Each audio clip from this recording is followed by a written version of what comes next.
नमस्कार. नमस्कार. आपलं स्वागत आहे आयकॉन स्टील प्रस्तुत बिल्ड आयकॉन या उपक्रमामध्ये आणि माझ्यासोबत आहे तरुण इंजिनियर अजिंक्य माने. तरुण इंजिनियर यासाठी म्हटलं कारण आपण असं म्हणतो की देश घडवण्यामध्ये इंजिनियरचा वाटा फार मोठा असतो, पण मला असं वाटतं की त्यामध्ये तरुण इंजिनियरचा वाटा फार मोठा आहे आणि त्याही पेक्षा जे अशा ग्रामीण भागामध्ये काम करून सामान्यांचं घराचं स्वप्न साकार करण्याचं करत असतात, त्याच्यासाठी प्रयत्न करत असतात, त्यांचा वाटा यामध्ये फार मोठा आहे आणि त्यातलेच एक इंजिनियर माझ्या बरोबर बसलेले आहेत. तो त्यांचा आजवरचा शैक्षणिक प्रवास कसा होता, अनुभवाचा प्रवास कसा होता, या सगळ्याबद्दल आपण बिल्ड आयकॉन या प्लॅटफॉर्मवर त्यांच्याशी गप्पा मारणार आहोत. सगळ्यात आधी प्रश्न मला विचारायचा आहे तो म्हणजे तुमच्या शैक्षणिक पार्श्वभूमीबद्दलचा. म्हणजे तुमची शाळा कुठली होती, तुमचं कॉलेज कुठलं होतं आणि सिव्हिल इंजिनिअरिंग या फील्डमध्ये येण्यामागची प्रेरणा कोणाची होती किंवा प्रेरणास्थान कोण होतं ज्यांच्यामुळे तुम्ही या फील्डमध्ये आलात? तर काय सांगाल? नमस्कार, मी अजिंक्य राजकुमार माने, राहणार जळकोट. माझं शिक्षण झालं 1ली ते 7वी गावाकडेच, जळकोट या ठिकाणी. त्यानंतर 8वी ते 10वी झालं मी NKVS नवकृष्ण व्हॅली गुरुकुल सांगली. त्यानंतर 10वी नंतर मग डिप्लोमा करायचा मी निर्णय घेतला, कारण की जॉब वगैरे होता असता त्यासाठी मी घेतला. त्यानंतर मग डिप्लोमा झाला माझा पंढरपूरला 2015 ते 18 या काला शैक्षणिक वर्षात. त्यानंतर बीटेक केलं मी पंढरपूरलाच शेळवे कॉलेजला. अच्छा, असा हा शैक्षणिक प्रवास झाला. आता याच्यानंतर एक दुसरा टप्पा असतो, ते म्हणजे की इंजिनियर झाल्यानंतर पहिला प्रोजेक्ट मिळेपर्यंत एक वेगळा स्ट्रगल असतो. की पहिला प्रोजेक्ट कसा मिळणार, कुणाचा मिळणार. तर त्याची काय आठवण सांगता येईल की तो पहिला प्रोजेक्ट कसा मिळाला तुम्हाला, तो कसा पूर्ण केला, तेव्हा जरा दडपण आलं का काम करताना? काय सांगाल त्या प्रोजेक्टची आठवण? अगोदर ह्या क्षेत्रात येण्यासाठी जॉब करणं जरा मला एक गरजेचं होतं. मग तिथं इंटरव्ह्यूला गेलो 2-3 ठिकाणी. त्यांनी पहिला क्वेश्चन हेच विचारत होते की एक्सपिरियन्स. त्यानंतर लॉकडाऊन आलं. लॉकडाऊन मध्ये तर काही जॉब नव्हता. मग परत निर्णय घेतला की मग आपणच काहीतरी प्लॅनिंग करून कन्सल्टिंग चालू करावं. त्यासाठी मग मी प्रयत्न केला. थोडा अवघड झालं, पण नंतर एक स्टेप बाय स्टेप माझं स्टार्टअप सुरू झालं. वा, तर आता तुम्ही हळूहळू सुरुवात केलेली आहे. त्यामुळे आता पहिला प्रश्न आहे तो म्हणजे या क्षेत्रात जिथं आता तुम्ही काम करताय, ग्रामीण भागात सुद्धा काम करताय तुम्ही, तर यामध्ये अकुशल कामगारांचं प्रमाण फार मोठं आहे. आणि अशा अकुशल कामगारांना जर कुठली तरी महत्वाची जबाबदारी दिली तर मोठा धोका पण होऊ शकतो. तर अशा वेळेला तुम्ही काय करता, कशी ती परिस्थिती हाताळता सगळी? प्रत्येक वेळेस साईटवर जाणं, बघणं, स्टील व्यवस्थित बांधणं आहे का, कॉन्क्रीट व्यवस्थित आहे का, त्याचं ते चेक करणं काम आहे. कंटिन्यू मी ते फिरत राहतो, सांगत असतो, त्यांना ऍडवाइस देत असतो की व्यवस्थित झालं पाहिजे, स्टील बांधणी व्यवस्थित पाहिजे, स्लॅबची बांधणी व्यवस्थित पाहिजे. बरोबर. यानंतर पुढचा मुद्दा येतो तो म्हणजे प्लॅनचा. तर प्लॅन, कारण ती रचना किंवा आराखड्याशिवाय तुम्ही पुढे कामच करू शकणार नाही सिव्हिलमध्ये. तर प्लॅन या स्टेजचं तुमच्या दृष्टीने काय महत्व आहे आणि तुम्ही कसं काम करता प्लॅनवर? प्लॅन अगोदर तिथली जमीन कशी आहे, तिथं कुठलं आपलं स्टील यूज होणं गरजेचं आहे, त्यात किती फ्लोअरची बिल्डिंग तयार होऊ शकते, स्टेप बाय स्टेप खाली मुरुम आहे का, खडक आहे, कसा आहे, माती आहे, पांढरी माती, हे चेक करणं गरजेचं आहे. त्या गोष्टी करून अभ्यास करून मग मी पुढल्या गोष्टी सांगत असतो. वा. दुसरा आता आणखीन एक महत्वाचा प्रश्न तो म्हणजे तुम्ही आता रेसिडेन्शियल मध्ये काम करता घरासाठी, तर त्यामध्ये बऱ्याचदा तुम्ही एक वाक्य ऐकलं असेल की आमचं बजेट थोडं कमी आहे, एवढ्याच बजेटमध्ये बसवून द्या. आणि एक इंजिनियर म्हणून तर तुम्हाला असं वाटत असतं की आपण एक चांगल्या दर्जेदार घर करावं, कारण ते बघून दुसरे पण प्रोजेक्ट मिळणार असतात आणि तुम्हाला स्वतःला वाटत असतं की आपण जे घर बांधतोय ते चांगलं दीर्घायुष्य टिकावं असं.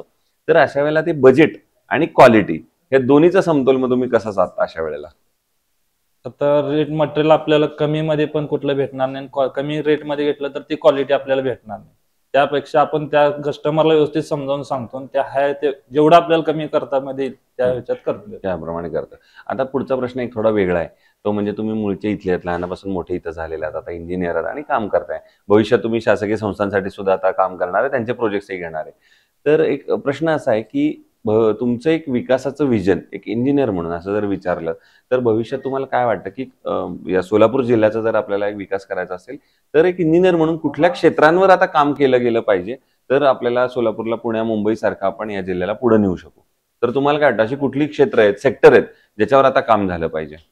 महत्वाचे म्हणजे रस्ते आहेत.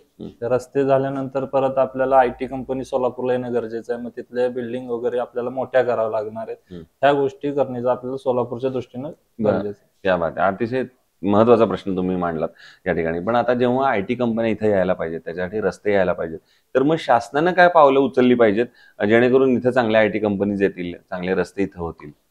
तरुण बेरोजगार लोकांना आपण एकत्र करणं, प्रस्ताव मांडणं सरकारकडनं, आणि जेवढ्या लवकर आपल्या त्या कंपन्या सोलापूर जिल्ह्यात घेता येतील ते मागणी करणं. बरोबर. आता यानंतर आता म्हणजे तुम्ही तर काम करताच आहात, पण आता तुमचे मित्र पण पासआउट होत असतील आता जे हा. फ्रेशर असतील आणि ज्यांचं पहिलंच पाऊल असेल या क्षेत्रात, तर एक मित्र म्हणून त्यांना काय सल्ला द्याल या क्षेत्रात येण्यापूर्वी? मित्र म्हणून त्यांना येण्यापूर्वी इथे एकच सल्ला देईन, संयम, पेशन्स गरजेचा आहे ह्या क्षेत्रात काम करण्यासाठी. ओके.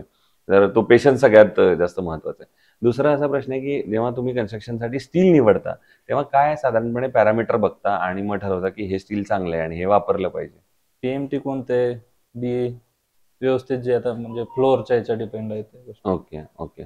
दुसरं कन्स्ट्रक्शनमध्ये तुम्ही आता प्रोजेक्ट्स करताय, तर त्यामध्ये बऱ्याचशा अडचणी पण आल्या असतील बऱ्याचदा. तर मग एखादी अशी अडचण सांगता येईल का? आणि त्या अडचणीवर तुम्ही कसा मार्ग काढलात किंवा सोल्युशन काढलं त्याबद्दल काय सांगाल? म्हणजे सुरुवातीला कामाला जेव्हा तुम्ही सुरुवात हा, केली, हा. आपण पुस्तकी शिकून आलेलो असतो आणि हा, तुम्ही हा. एकदम फील्डवर आला असाल, आता प्लॅनला सुरुवात झाली असेल, तर काहीतरी अडचण आली असेल. मग कधी कामगारांकडनं आली असेल, कधी ब्लॅक कॉटन सॉईलमुळे आली असेल, कधी निसर्गामुळे आली असेल, कधी मटेरियलची आली असेल. तर एखादी अडचण आणि त्या अडचणीवर कशी तुम्ही मात केलीत याबद्दलची काही आठवण, अनुभव काही? स्टार्टअप माझा होता नवीन काम करण्याचा. हम्म. मग मिस्त्रीचा आणि माझं कधी कॉन्टॅक्ट नव्हता आणि फर्स्टच काम होतं. फक्त आपण एक्सपिरियन्स होता की बेड आतरणं, आणि तिथं मिस्त्रीने बेड आतरला नव्हता आणि त्याच्यावर डायरेक्ट कॉलम भरत होता फुटिंगचा. त्यांना ते व्यवस्थित समजावून सांगितलं आणि ते काम करून घेतलं. Very good. आणि सगळ्यात महत्त्वाचं, तुम्ही आयकॉन स्टील यापूर्वी वापरलंय का? आणि हो. तुमचा अनुभव कसा आहे आयकॉन स्टील म्हणून पण आणि त्याची सर्व्हिस म्हणून पण? आयकॉन स्टील बद्दल सांगायला गेलं तर मी माझ्या साईट चालू होत्या आणि तिथं एक कंपनीच म्हणजे आता घेऊन नव्हते, हो, हो. राजुरी कंपनीचं स्टील चालू होतं आणि दुसऱ्या साईटवर आयकॉनचं चालू होतं. 10 mm चा बार होता तो आपला आयकॉनचा होता आणि तिकडल्या त्या साईडवरला होता तो होता 10 mm चाच होता. पण ती जी बांधणी होती ती एकदम नाजूक होती आणि आपली आयकॉनची जी होती ती मजबूत होती. हे रिअल माझा फॅक्ट. त्यामध्ये त्यामुळे तुम्ही आयकॉन रेग्युलर वापरताय. वा. सो ते तरुण इंजिनियर अजिंक्य माने आणि त्यांनी त्यांचा अनुभव सांगितला, आजवरचा प्रवास सांगितला.